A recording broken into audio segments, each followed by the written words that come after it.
morning class. Today we will see first chapter of physics, that is physical world.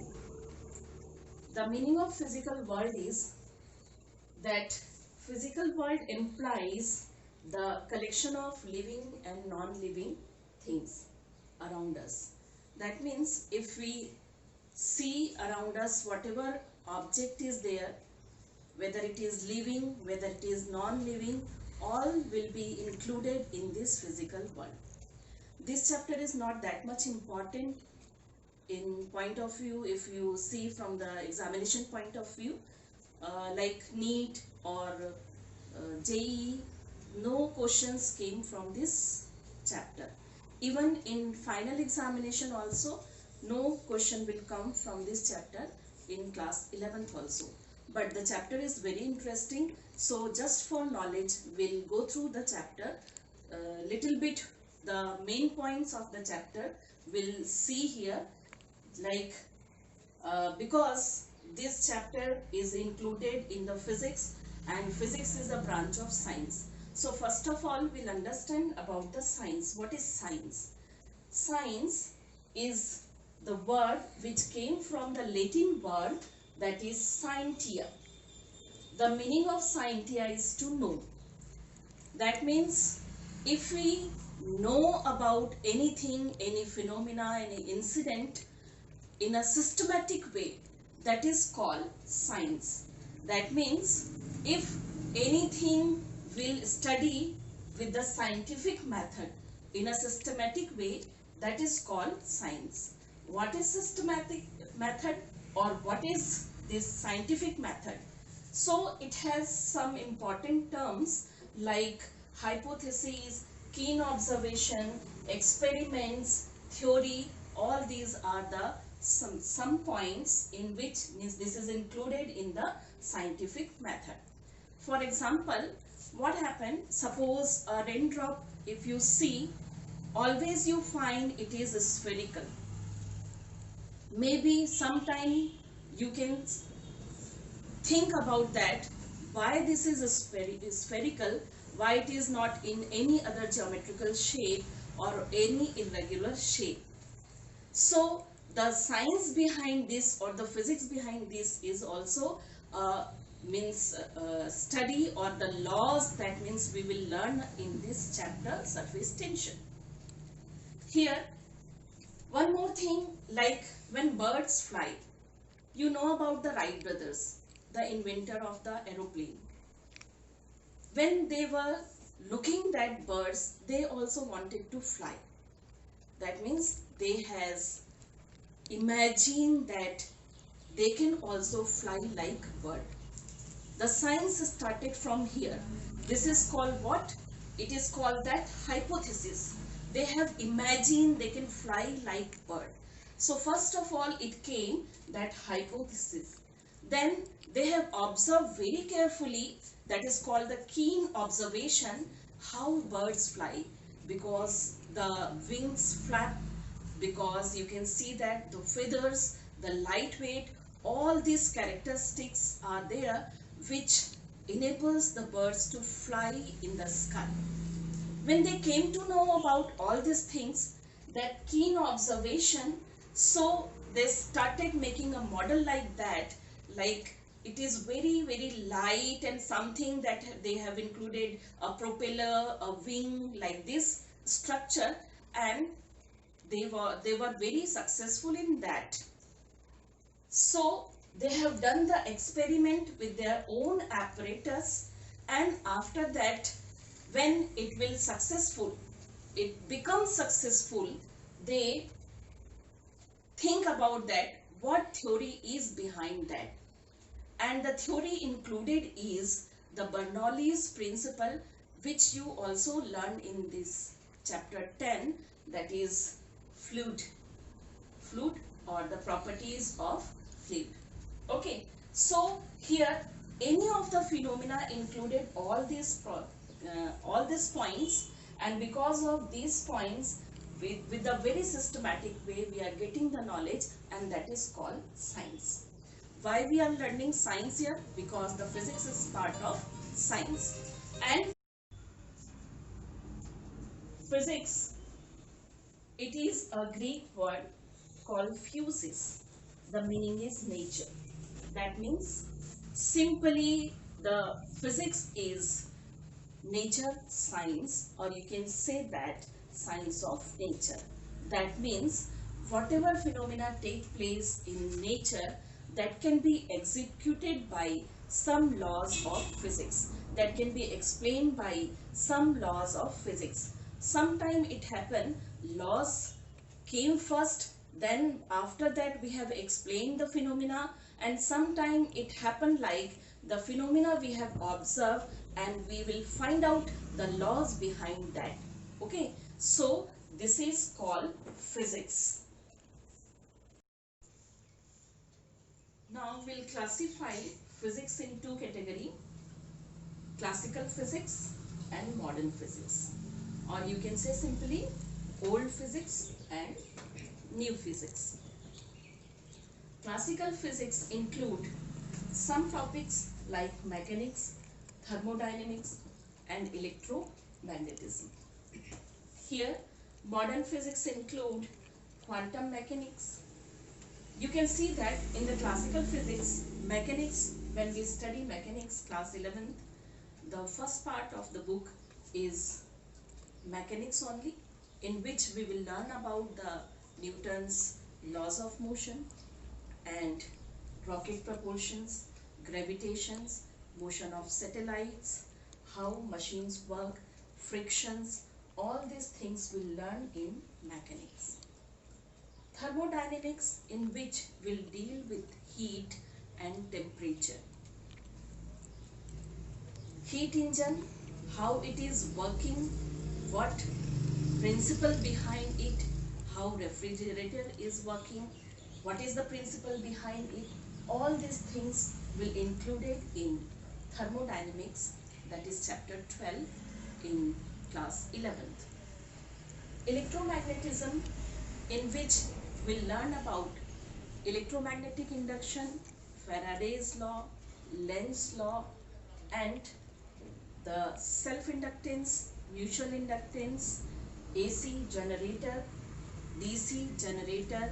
All these things we'll learn in electromagnetism. It is not in class 11 syllabus, that you will learn in class 12. You will see quantum mechanics. Quantum mechanics deal with some atomic particles. Subatomic particles, that is electron, proton, neutron, photons, photoelectric effect, all these things that we'll learn in quantum mechanics. Semiconductors, all these things will be there in the quantum mechanics that we will learn. This is also we'll learn in class 12. It is not in class 11th syllabus. Just now you have learned about classification of physics, in which you have seen that we have classified physics in two categories: classical physics and modern physics. Classical physics always deals with the macroscopic subject, like very heavy body, bulk bodies, and the modern physics is dealing with the microscopic subject, that means very small things like electron, proton, neutron and photons, as I told you. Here another very important law we will see, or a very important topic we will see of physics, that is unification. Unification, the word itself, the meaning is united. That means to make together. You will find that many phenomena around you, and you will find that all the phenomena can be explained by the laws of physics. But we'll classify, means some of the phenomena that we will collect and that can be explained by one law of physics, so that is called the unification. Even a well-known scientist, Stephen Hawking, in his book Theory of Everything, he was also trying to make one law for all the phenomena, and he was very close to it. Here we will see some example, like the one law of gravitation is sufficient to explain how apple falls on ground. That the same law can be explained motion of moon, motion of planets, satellites launching, how tides take place. All these phenomena can be explained by the law of gravitation, and the list is endless. Here you can see that Maxwell has given 4 equations.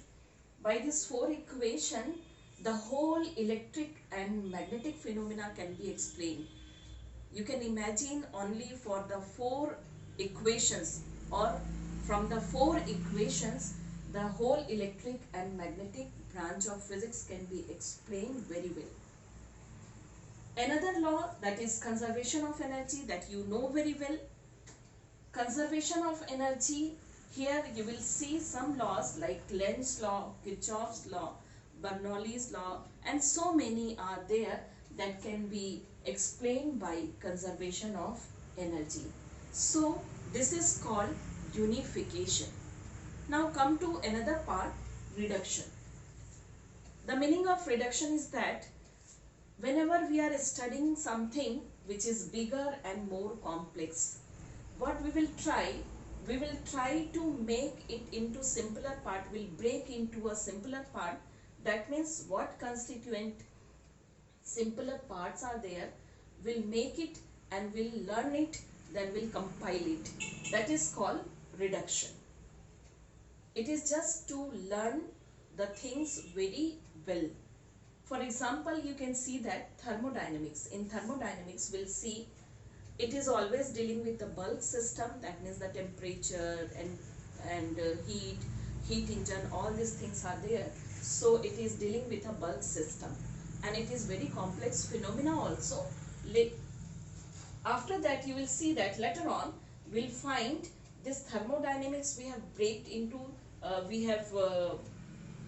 break into some part like kinetic energy, molecular constituents in statical mechanics. That means actually the kinetic energy is related with the microscopic particle, that means the particle by which the atom is made up of. And the kinetic energy is very well explained. The temperature also, that means the temperature is directly proportional to average kinetic energy of molecules, that you will derive in thermodynamics. So from the macroscopic subject thermodynamics will come to the microscopic subject, that means a smaller particle, that means the constituent particles. Will learn about the kinetic energy of constituent particle, and that can be very well explained the laws of thermodynamics, which we have 3 laws of thermodynamics, like 0 laws of thermodynamics, then first law of thermodynamics and second law of thermodynamics, that you will learn in chapter 12. Now we'll see about the scope and excitement of physics.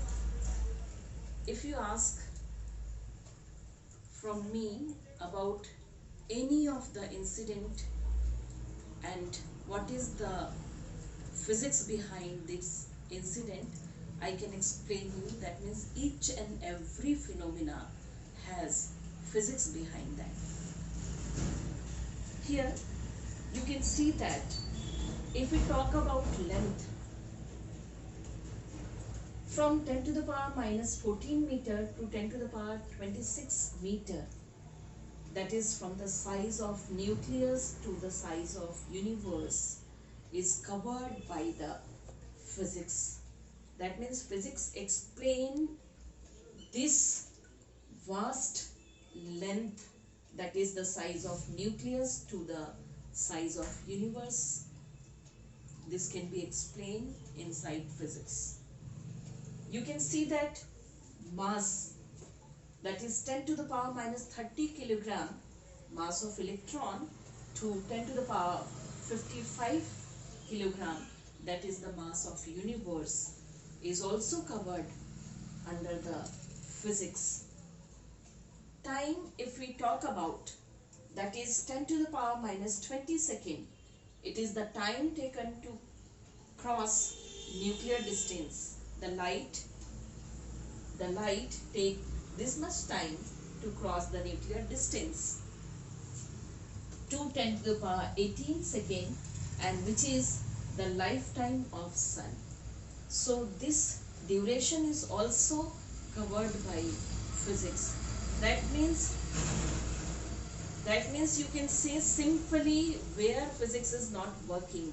In each and every phenomena which take place around you, each and every phenomena which is observed by you, that can be explained by the law of physics and that can be covered in the syllabus of physics. Physics is also related with chemistry. That means chemistry, in which we are studying about the structure of atom, radioactivity, X-rays. All these things are possible only because of physics, because of the invention of physics. And it is very important also that to learn physics enables chemistry to rearrange all the elements on the basis of atomic number, so the complex study of the element or its binding energy and all is become easier. Here physics is related with the biology. The invention of microscope. Without the invention of microscope, none of the chapter can be covered by biology. That means if you have to observe cell is a building blocks. You know very well it is a building blocks of any creature. So this cell can be observed very well under microscope, and the microscope is the invention of physics. Now come to the astronomy.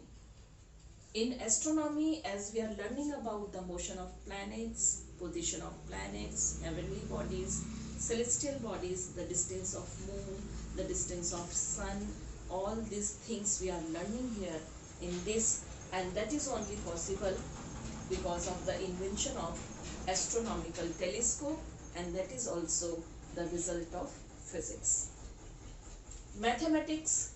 The whole mathematics is depending on the physics. Without physics, the mathematics cannot work.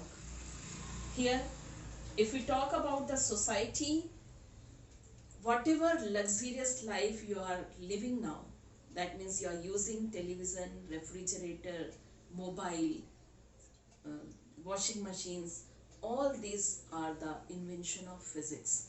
So, physics has made the life of people very easy. It is made the life of people very comfortable. So it is great. That means you can say it is a great interference in the field of this. Next you will see about the technology. Technology so far developed. This is because of physics. A very simple example I can give to you, like semiconductor.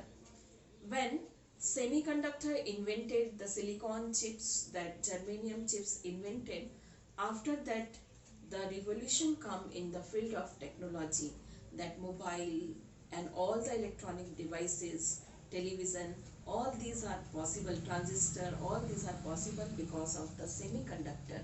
So you can see that the technology is developed because of physics or because of the laws of physics. Now we will see fundamental forces. There are four fundamental forces in nature. There are many forces, but all forces we are including in this four category only. The first one is gravitational force. Then this second is electromagnetic force.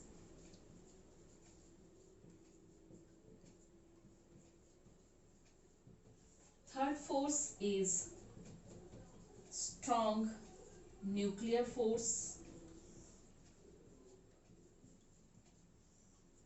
And fourth one is weak nuclear force.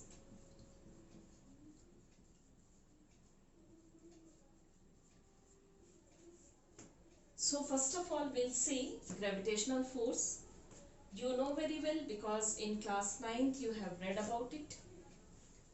The gravitational force works between the two objects in the universe, every two objects in the universe are attracting each other by a force, and that force is called gravitational force. The formula given here is that F is equal to G m1 m2 upon r square, where G is the universal gravitation constant, m1 and m2 are the masses of the two objects, and r is the distance between them. So this force is called gravitational force.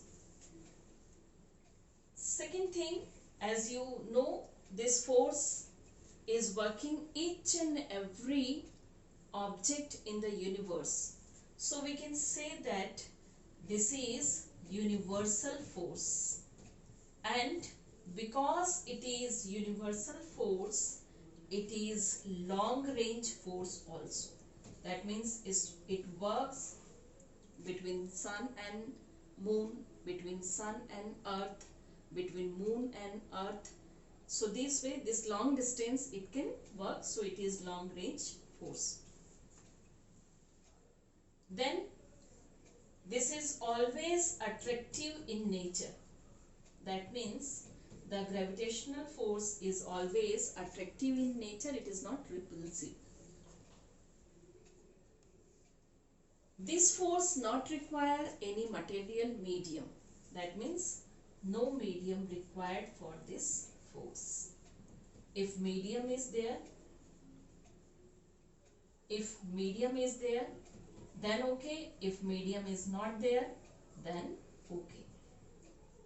And this is the force which is responsible for all the celestial objects' motion, position, and evolutions of a star, galaxies, the revolution of earth around the sun.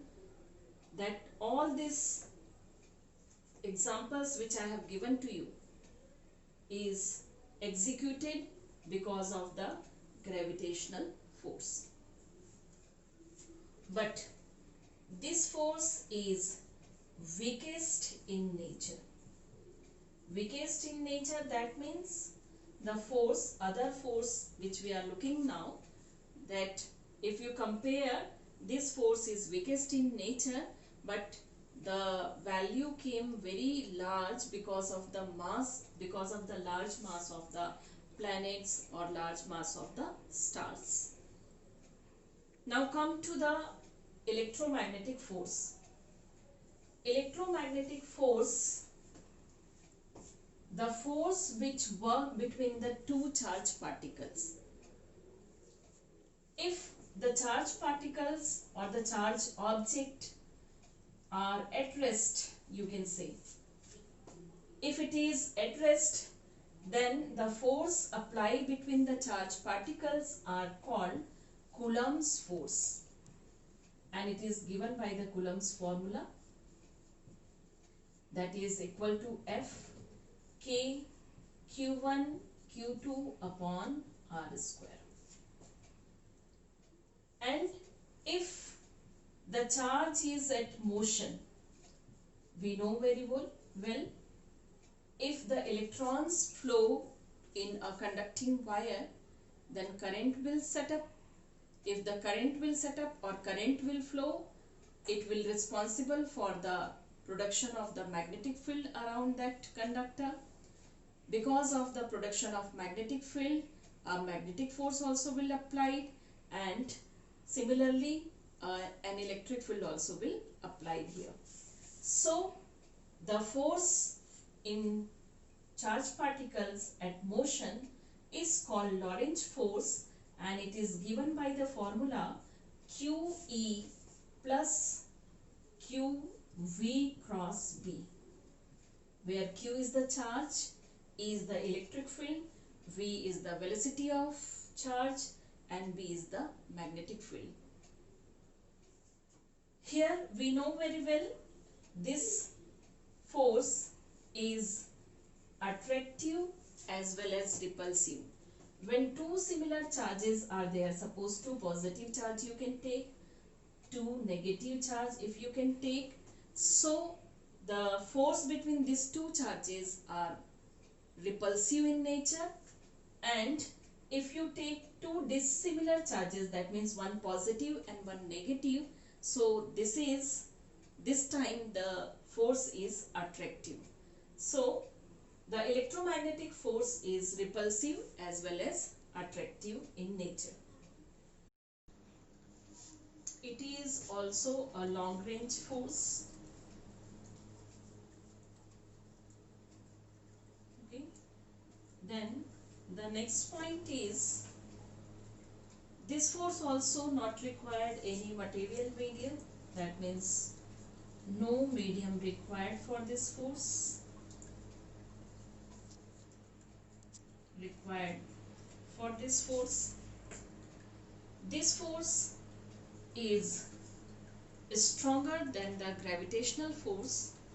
It is 10 to the power 36 times stronger than the gravitational force. It is this force which is responsible for the structure of atom, molecules, chemical reaction, thermal and mechanical properties of matter. Now come to the third force, that is strong nuclear force. As the name indicate, it is nuclear force, that means it will work within nucleus. You know very well the size of nucleus is 10 to the power minus 14 meter, or you can say 10 to the power minus 15 meter. That means this force is working between protons, two protons, proton and neutrons, or neutrons and protons. That means this force is working between nucleons within the nucleus, and because it is working within the nucleus, so it is short range force. It is short range force. One more interesting thing is there. We know very well just now, as we have studied here, two similar charges repel each other. You know very well, inside nucleus two protons are there, suppose. So the Coulomb's law between these two protons will repel each other and the proton should come out of the nucleus. But it never happened. What happened actually, because the nuclear force between these two protons are 100 times stronger than the Coulomb force. That means the strong nuclear force between these two protons are 100 times stronger than the Coulomb's force which is working between the two protons, and because of the repulsive force will be not coming into the picture, so the protons are inside the nucleus and it is very tightly bind with the nucleus, within the nucleus, because of the strong nuclear force. So already, as I told you, it is short range force and it is 100 times stronger than the electromagnetic force. That means you can say it is 10 to the power 38 times more than the gravitational force. And this is the force which is strongest force in nature. This force is strongest force in nature, and this is the force which is responsible for the stability of nucleus. So the strongest force in the nature is the strong nuclear force. It is working between the nucleons. The range of this force is 10 to the power minus 14 meter or 10 to the power minus 15 meter. So it is short range force. It is 100 times more than the electromagnetic force. and it is 10 to the power 38 times more than the gravitational force. It is strongest is nature. Now come to the weak nuclear force.